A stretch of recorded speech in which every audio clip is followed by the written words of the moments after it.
Hello दोस्तों, आज एक और इंटरेस्टिंग और एक इम्पॉर्टेंट टॉपिक के ऊपर डिस्कस करने जा रहा हूं। आपने रिसेंटली देखा होगा न्यूज़पेपर में या फिर कोई न्यूज़ चैनल में कि इंडिया और नेपाल के बीच में एक बॉर्डर डिस्प्यूट को लेके बात की जा रही है। ये टाइम्स ऑफ इंडिया का आर्टिकल है, आप देख सकते हो। Border row with India worsens, Nepal to release new map. क्या है इसके पीछे की कहानी, क्या इसका बैकग्राउंड, क्या है इसकी हिस्ट्री, सब डिस्कस करेंगे। बट बिफोर दैट, मेरा नाम है सुमित चक्रवर्ती और आप देख रहे हो ईगल्स आय। आज हम बात करेंगे ट्रीटी ऑफ सुगौली के बारे में, बट उसके पहले एक आर्टिकल है अल जजीरा का, आप देख सकते हो यहाँ पे। What is the way forward in India Nepal border dispute?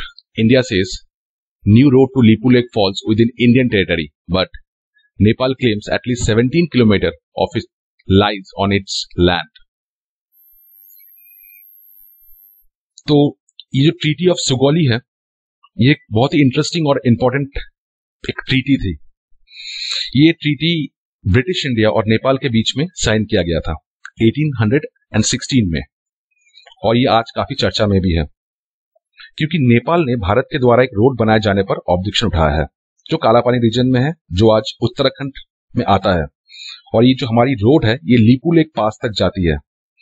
जब नेपाल ने इस पर ऑब्जेक्शन उठाया और कहा जो सुगौली ट्रीटी है उसके अनुसार अगर आप बाउंड्री डिसाइड जो हुई थी, अगर आप उसको मानते हो तो ये वाला एरिया नेपाल का है।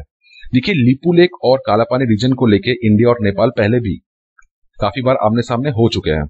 इस एरिया में जो कंट्रोल है वो इंडिया का है, जो भी एडमिनिस्ट्रेटिव कंट्रोल, जो भी मिलिट्री कंट्रोल है वो इंडिया का है, लेकिन नेपाल इसे अपने कंट्री का एक हिस्सा क्लेम करता है। इस पूरे झगड़े का पीछे का जो कारण है वो है ट्रीटी ऑफ सुगौली और उसके टर्म्स एंड कंडीशंस। अब हम जानते हैं प्रॉपरली ये treaty of Sugauli from the beginning. देखिए, जो ट्रीटी ऑफ सुगौली है ये साइन किया गया था ब्रिटिश इंडिया, जो ईस्ट इंडिया कंपनी के अधीन था, और नेपाल के बीच में। इन दोनों के बीच में एक वॉर भी हुआ था इन द ईयर 1814 में, और इसका ऑफिशियली इसका एंड हुआ था 1816 में।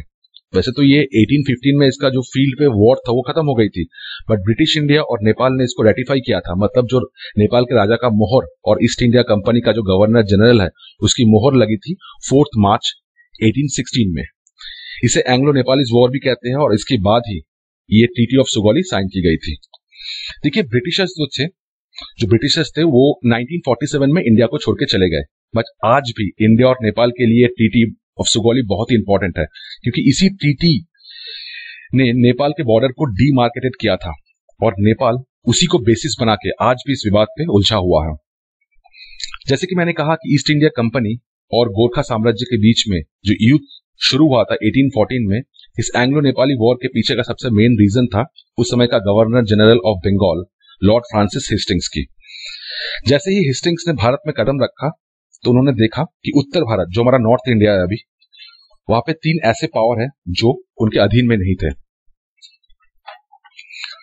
उसमें सबसे पहला था नेपाल, दूसरा था राजपूत स्टेट्स, और तीसरा था सिख एम्पायर।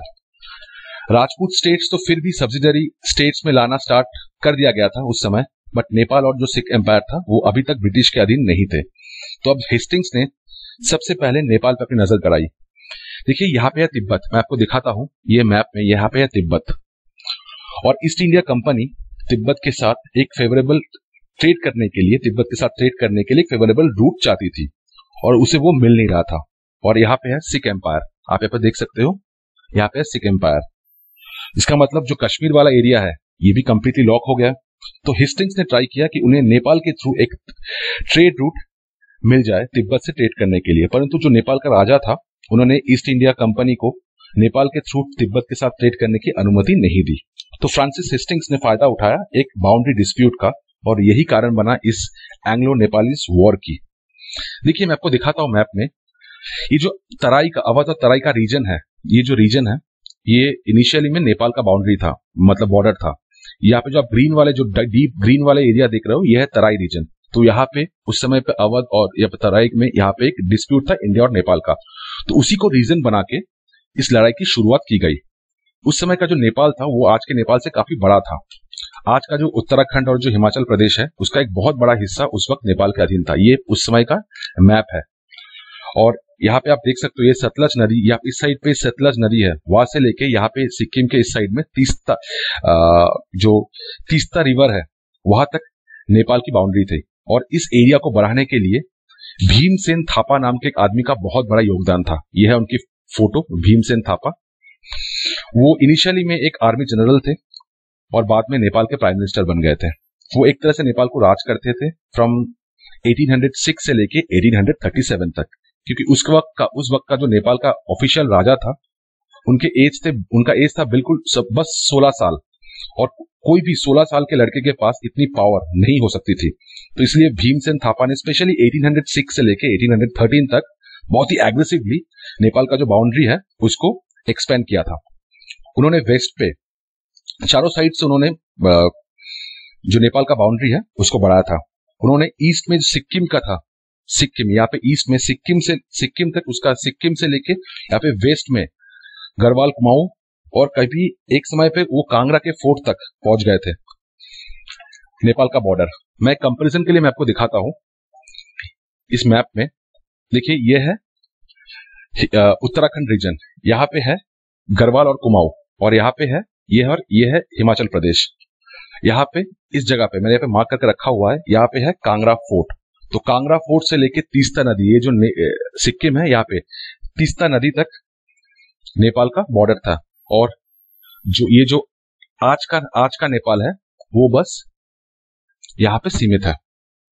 तो ईस्ट इंडिया कंपनी और नेपाल के बीच में जो लड़ाई हुई थी उसका जो मेन रीजन था, उसके 3 मेन रीजन थे। बॉर्डर डिस्प्यूट, क्योंकि यहाँ पे मैंने आपको कहा कि यहाँ पे जो अवध का रीजन है, यहाँ पे जो अवध है, अवध यहाँ पे तराई का, यहाँ पे एक रीजन का डिस्प्यूट था, ये एक डिस्प्यूट था। और दूसरा था ट्रेड डिस्प्यूट।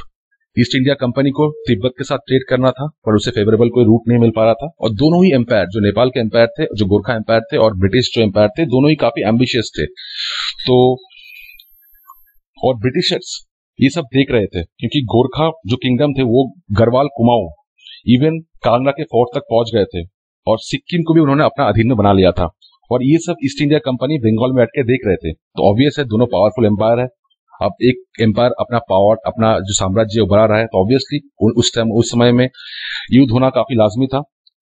बट शुरुआती में जब इन दोनों के बीच में युद्ध हुआ तो ईस्ट इंडिया कंपनी को काफी प्रॉब्लम भी हुआ, क्योंकि जो ब्रिटिश सोल्जर्स थे, जो सैनिक थे, वो मैदानी इलाकों में जो लड़ाई की उनको आदत थी, बट जो तराई का पहाड़ों और जो जंगल है वहां पे उनको लड़ने का उतना एक्सपर्टीज नहीं था, तो उन्हें लड़ने में काफी मुश्किल हुई। दूसरी ओर जो गोरखा के सैनिक थे वो काफी बहादुरी से लड़े, but ultimately east India Company के पास बेटर वेपन्स थे, तो इसीलिए ईस्ट इंडिया कंपनी की यहाँ पे जीत होती है। और 2 साल तक ये लड़ाई चलती है। और इस लड़ाई में नेपाल के साइड से जनरल अमर सिंह थापा शहीद हो गए। वो एक लेजेंडरी फिगर है आज भी नेपाल में। और इस युद्ध के बाद इस संधि को साइन की गई। ये संधि साइन की गई थी सुगौली नामक एक गांव में। देखिए, और जो आज इंडिया और नेपाल का बॉर्डर एरिया के पास में आता है, ये नेपाल है, ये बिहार का मैप है, और ये पूरा डिस्ट्रिक्ट, और यहाँ पे है ईस्ट चंपारण डिस्ट्रिक्ट। यहाँ पे मैंने मार्क करके रखा हुआ है, यहाँ पे है सुगौली नामक गांव, और यहाँ पे ही साइन किया गया था। तो सुगौली नामक गांव में इस ट्रीटी को साइन किया गया था, और दोनों साइड के जो आर्मी जनरल्स थे उन्होंने इस ट्रीटी के टर्म्स एंड कंडीशंस को फिक्स किया था। तो ये काफी इंटरेस्टिंग है, ये जो ट्रीटी, जो टर्म्स एंड कंडीशंस है इस ट्रीटी की, ये काफी इंटरेस्टिंग है। सब्सिडियरी अलायंस के तहत कोई भी रेसिडेंट, कोई भी कंट्री के रेसिडेंट दूसरे कंट्री में अपना रेसिडेंट भेजता है, बट आफ्टर दिस ट्रीटी जो ब्रिटिश इंडिया के रेसिडेंट है उसको काठमांडू भेजा जाएगा। ये इस ट्रीटी में तय हुआ।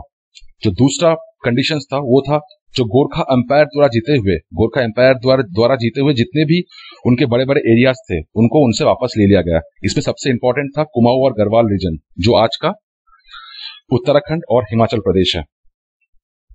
ये रीजन उनसे वापस ले लिया गया। ये जो उत्तराखंड और हिमाचल प्रदेश का रीजन है, ये उनसे वापस ले लिया गया। और जो तराई के रीजन है, अवध के यहाँ पे तराई के जो रीजन है, ये भी उनसे छीन लिया गया।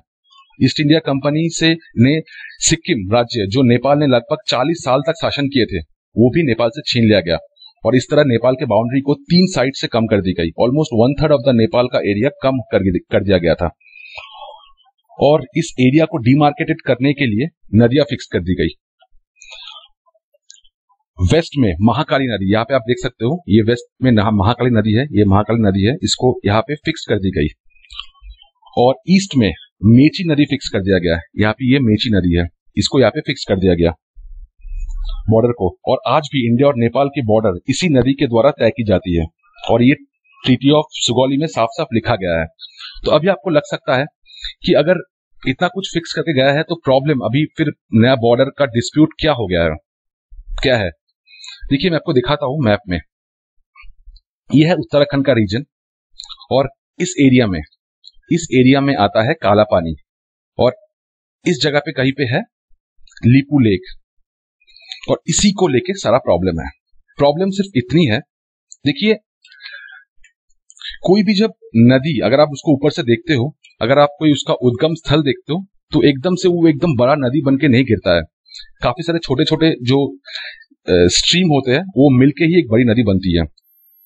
तो नेपाल के हिसाब से नेपाल बोलता है कि महाकाली रिवर यहां से स्टार्ट होती है, तो ये वाला जो एरिया है ये नेपाल को बिलोंग करता है। और इंडिया बोल रहा है नहीं, जो महाकाली रिवर है वो इधर से स्टार्ट होती है, तो ये वाला एरिया इंडिया को बिलोंग करती है। प्रॉब्लम बस इतनी ही है। नेपाल बोल रहा है महाकाली रिवर यहां से स्टार्ट होती है, तो इसलिए ये एरिया नेपाल को बिलोंग करता है, और इंडिया बोल रहा है नहीं, महाकाली रिवर यहां से बिलोंग होता है, तो ये एरिया इंडिया को बिलोंग करता है। तो प्रॉब्लम बस इतनी है कि सुगौली ऑफ ट्रीटी में बस इतना मेंशन किया गया है कि काली नदी, कोई स्पेसिफिक पॉइंट मेंशन नहीं किया गया है। अब सुगौली ऑफ ट्रीटी का एक और इंपॉर्टेंट डिसीजन इसमें लिया गया था। जो गोरखा सोल्जर्स है उनको इंग्लिश आर्मी में रिक्रूट किया जाएगा, क्योंकि ईस्ट इंडिया कंपनी ने देखा कि कितनी बहादुरी के साथ जो गोरखा सोल्जर्स है उन्होंने इस युद्ध में लड़े, और ये परंपरा पिछले 200 सालों से चली आ रही है। आज भी ब्रिटिश आर्मी आती है नेपाल और यहां से रिक्रूट करके ले आती है गोरखा सोल्जर्स को अपने रेजिमेंट में। ब्रिटिश आर्मी में आपको गोरखा रेजिमेंट आज भी देखने को मिल जाएंगे, और लास्ट ईयर तो एक महिला रेजिमेंट भी चालू कर दी गई है। मतलब अब आप ब्रिटिश आर्मी में एक महिला गोरखा रेजिमेंट भी देख सकते हैं। आप इंडियन आर्मी में भी गोरखा रेजिमेंट को आपको मिलेगा। इवन सेकेंड वर्ल्ड वॉर 2 में जो गोरखा रेजिमेंट है उन्होंने बहुत ही शानदार प्रदर्शन किया था। Almost 2.5 lakh Gorkha soldiers British army की तरफ से वर्ल्ड वॉर 2 में लड़े। अप्रॉक्स फिगर है 2,50,280 soldiers almost second world war में ब्रिटिश आर्मी की तरफ से लड़े, और इसमें से 2,734 सोल्जर्स को वीरता पुरस्कारों से नवाजा गया था, और अप्रोक्सीमेटली 32,000 सोल्जर्स, गोरखा सोल्जर्स ने अपनी जान दी फॉर ब्रिटिश आर्मी। तो अगर आप इस ट्रीटी ऑफ सुगौली को देखते हैं तो ये ब्रिटिश राज के लिए बहुत ही फेवरेबल रही। ईस्ट इंडिया कंपनी को तिब्बत के साथ ट्रेड करने के लिए एक मौका मिल गया, एक अच्छा रूट मिल गया, और इस ट्रीटी का एक लॉन्ग टर्म इम्पैक्ट आपको देखने को मिलता है हिल स्टेशन के रूप में। उत्तराखंड, हिमाचल प्रदेश, वेस्ट बंगाल में जो दार्जिलिंग का एरिया है, इस रीजन में जो भी जितने भी आपको हिल स्टेशन देखने को मिलते हैं, जैसे शिमला, मसूरी, नैनीताल, कार्शियांग, दार्जिलिंग, ये सब एरिया इसलिए डेवलप्ड हो पाए क्योंकि ये सब एरिया ईस्ट इंडिया कंपनी के कंट्रोल में आया due to treaty of Sugauli. Treaty of Sugauli 130 सालों तक नेपाल और ब्रिटिश इंडिया के एम्पायर के बीच में एक बहुत ही इंपॉर्टेंट संधि थी, और इसी के कारण दोनों का रिलेशन प्रॉपरली मेंटेन रहे। जब इंडिया आजाद हुआ तो इंडिया ने 1950 में नेपाल के साथ एक नई ट्रीटी साइन की, जिसका नाम था India Nepal treaty of peace and friendship. मैं इसी के साथ